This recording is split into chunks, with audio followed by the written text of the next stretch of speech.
method of getting points across. It's almost like coupling an idea with the drama, and it's downloaded like a virus into your subconscious, and you're being programmed, and it's called predictive programming. The technique is ancient.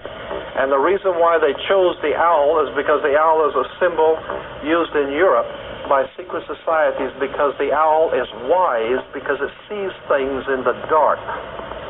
And the implication is, of course, that's why they are where they are, because they're very brilliant and they know things that you don't know. I bet they practice too, don't you? Oh, yes. That's a requirement. Homework, reading homework. Reading more than they watch TV? Oh, yes. Oh, yes. Anybody do that? Read more than you watch TV? Oh, that's great. What else can we do? I've got it. Food. He who controls food controls the world. So Valente wasn't right so many times. He'd be dismissed as another doom and gloom crackpot, but he has been right, and he has predicted correctly many, many times. Well, now he's looking ahead to 4 years of President Obama, get used to saying that, and at least 2 years of solid Democratic control on Capitol Hill. Now, here's a quick synopsis. He says that by 2012, America will become the first undeveloped nation of the world. There will be another tax revolution, Gerald says, in America, marked by food riots, squatter rebellions, tax revolts, and job marches. Now see some evidence of concentration camp facilities being built in America under the guise of FEMA, going back over 30 years, but it is accelerating. Colonel North, in your work at the NSC, were you not assigned at one time to work on plans for the continuity of government in the event of a major disaster? Mr. Chairman. Culture, regulation, banking, manufacturing, construction, education, immigration, and even the military are being merged with no input from the people or their elected representatives in Congress and Parliament. One of the first items on their agenda was to stress how important it was that their plan, quote, be carried out by stealth.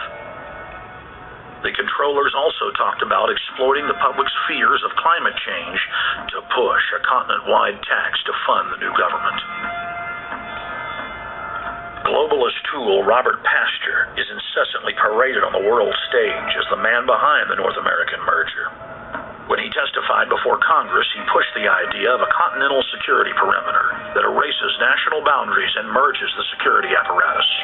The best way to secure the United States today is not at our two borders with Mexico and Canada, but at the borders of North America as a whole.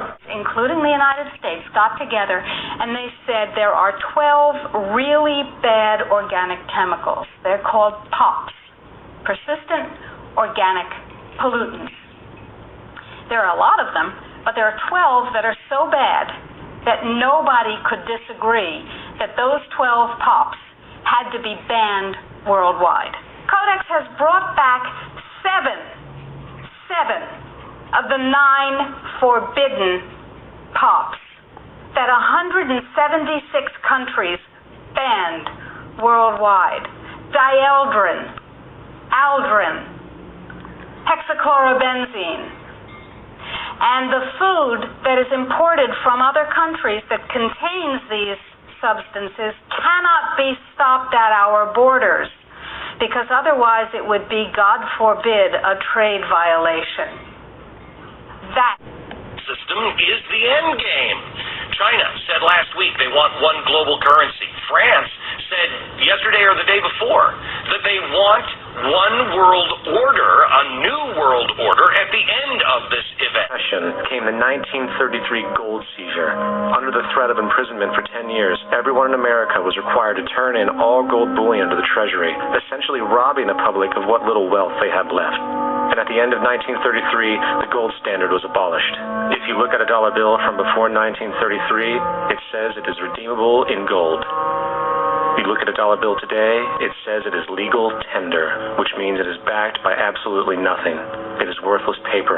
The only thing that gives our money value is how much of it is in circulation. Therefore, the power to regulate the money supply is also the power to regulate its value, which is also the power to bring entire economies and societies to its knees.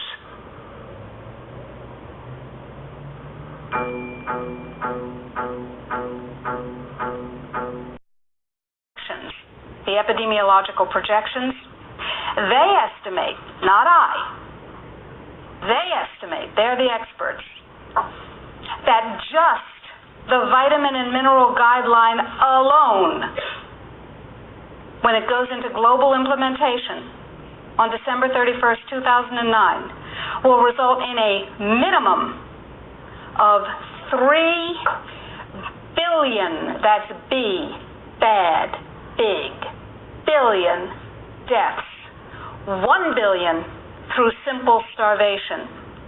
Those folks who die are not particularly economically successful from the point of view of the corporations.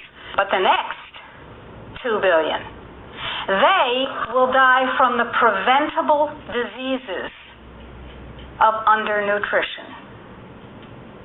Who will live? Probably those people who are wealthy enough and powerful enough to have their own pushers of clean food and nutrients.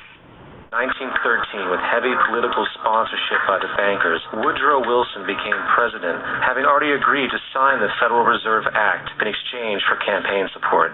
And 2 days before Christmas, when most of Congress was at home with their families, the Federal Reserve Act was voted in, and Wilson in turn made it law.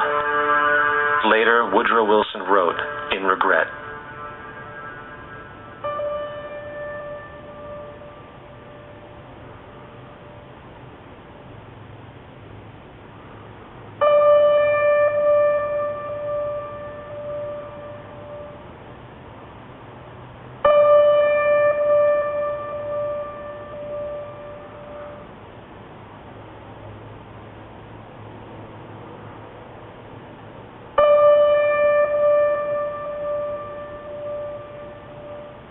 Congressman Louis McFadden also expressed the truth after the passage of the bill. A world banking system was being set up here, a superstate controlled by international bankers, acting together to enslave the world for their own pleasure. The Fed has usurped the government. Now,